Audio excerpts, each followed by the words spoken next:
कैसे हैं सभी। स्वागत है आपका अपने YouTube channel PCM Bharat sir की क्लास में। देखिए दोस्तों, आपका ये टॉपिक चल रही थी जो है वैद्युत आवेश, और ये कक्षा 10th के लिए जो है बनाया जा रहा है, 10th और 12th के लिए वीडियो है, तो ध्यान से मिलेगा सभी लोग, ध्यान सुनिएगा।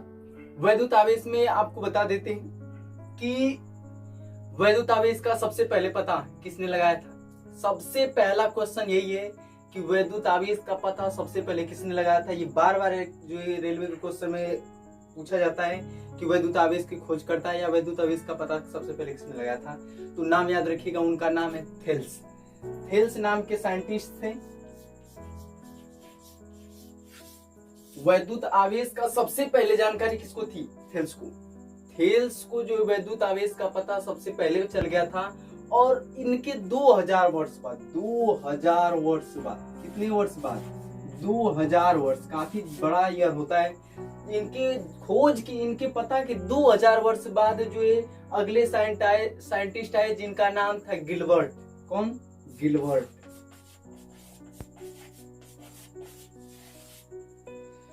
इन्होंने जो है वैद्युत आवेश का पता लगाया। सबसे पहले जो है वैद्युत आवेश का पता किसने लगाया था? थेल्स ने। और थेल्स की खोज के 2000 वर्ष बाद वैद्युत आवेश का पता किसने लगाया था? गिलबर्ट ने। गिलबर्ट के बाद नेक्स्ट साइंटिस्ट आए और जिनका नाम था कुलाम।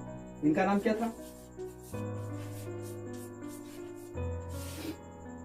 कुलाम। इन्होंने जो है वैद्युत आवेश के विषय में चर्चा की, और फिर इनके भी बाद जो है कुछ और साइंटिस्ट आए, वो भी जो है इसके विषय में खोज किए थे। तो वैद्युत आवेश चैप्टर इतना बढ़ गया है। तो वैद्युत आवेश में सबसे पहले एक एक पॉइंट बताएंगे, डीपली पॉइंट होंगी और सब कंपटीशन की पॉइंट होंगी। रफ पेन ले लीजिएगा और पॉइंटों को नोटिस करते रहेगा। और वीडियो अच्छा लगेगा तो आप जो है चैनल को सब्सक्राइब कर लीजिएगा और जो है लाइक करेगा और एक कमेंट करना ना भूलिएगा। देखिए दोस्तों, सबसे पहली चीज ये है कि वैद्युत आवेश का पता सबसे पहले किसने लगाया था? थेल्स ने। इसके 2000 वर्ष बाद जो है वैद्युत आवेश का पता कौन लगाया था? गिलबर्ट ने। और लास्ट में जो है कौन अध्ययन किया था इसका? कुलाम। ध्यान दीजिएगा दोस्तों, वैद्युत आवेश किसे कहते हैं? अगर मान लीजिए कोई क्वेश्चन आपसे पूछ दे कि वैद्युत आवेश किसे कहते हैं, तो हम आपको बताते हैं। ध्यान से सुनिएगा, मिलाते रहेगा सभी लोग। जिससे कहने का मतलब क्या है, आप अक्सर देखे होंगे कि किसी पेन को उठाते हैं और बालों पर रगड़ते हैं, तो रगड़ने के कारण जो है पेन को जब छोटे छोटे कण से जो है टच कराते हैं, तो छोटे छोटे कण को जो है आकर्षित कर लेता है। कौन? पेन। ध्यान से मिलेगा सभी लोग। अगर आपसे कोई पूछे कि वैद्युत आवेश क्या होता है, तो हम आपको बता रहे हैं। पहला एग्जांपल से, ये छोटे थे बचपन में, तो आपने ऐसा इस्तेमाल किया होगा कि पेन को बाल में रगड़ करके इस तरीके से, और जो है इस तरीके से कागज के छोटे छोटे टुकड़ों को टच कराते थे, और उस तरीके ऊपर उठाने पर जो उसमें स्पर्श कर जाता था।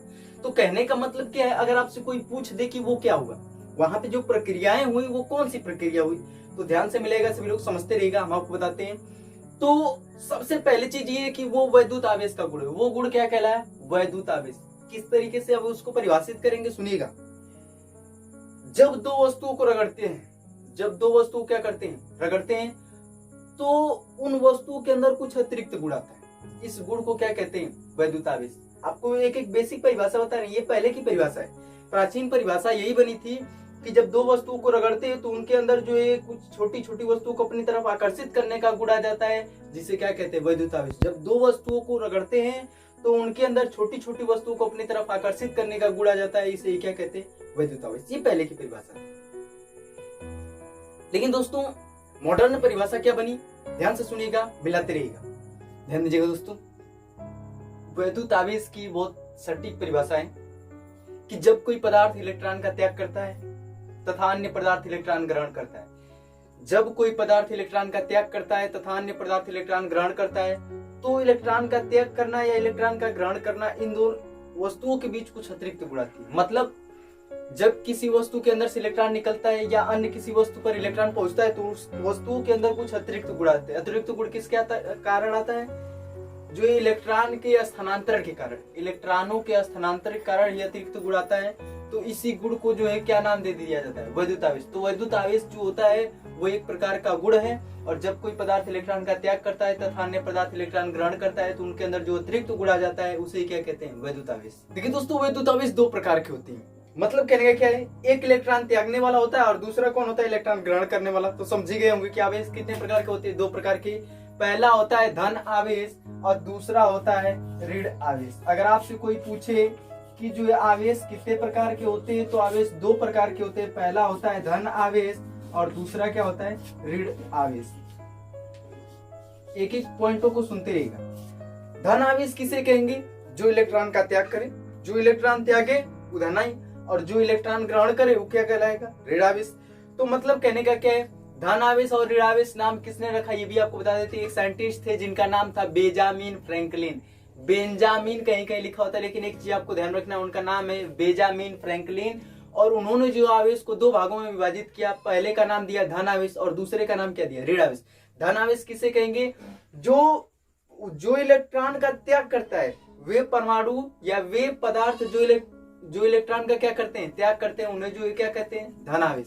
देखिए दोस्तों, जो इलेक्ट्रॉन के त्याग को क्या कहते हैं? धन आवेश। और इलेक्ट्रॉन अगर कोई आवेश जो ग्रहण कर लेता है तो उसे क्या कहते हैं? ऋण आवेश।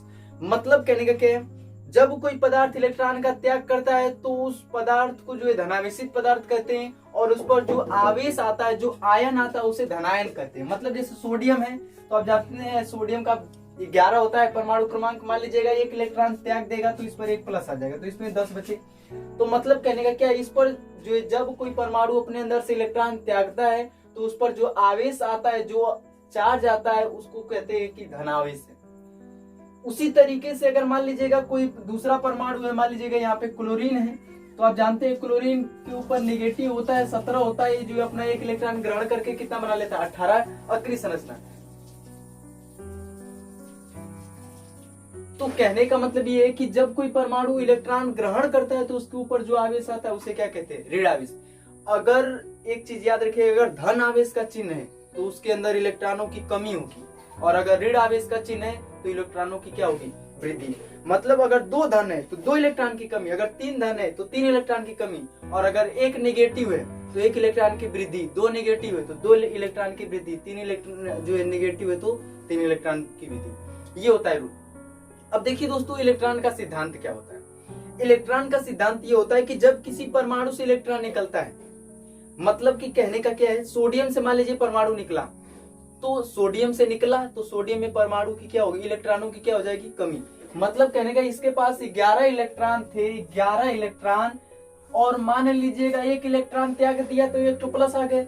तो जो परमाणु जो अपना इलेक्ट्रॉन त्यागता है, तो जिस परमाणु से इलेक्ट्रॉन निकलते हैं उसके अंदर इलेक्ट्रॉनों की क्या होती है? कमी। और जहां पे इलेक्ट्रॉन जाते हैं वहां पे इलेक्ट्रॉनों की होती है वृद्धि। यही किसका सिद्धांत है? इलेक्ट्रॉन का सिद्धांत। तो दोस्तों, उम्मीद है आपको पूरी तरीके से समझ में आया होगा। आज के लिए बस इतना ही, मिलेंगे नेक्स्ट वीडियो में। तब तक के लिए खुदा हाफिज, सबा खैर, सलाम, नमस्ते, धन्यवाद।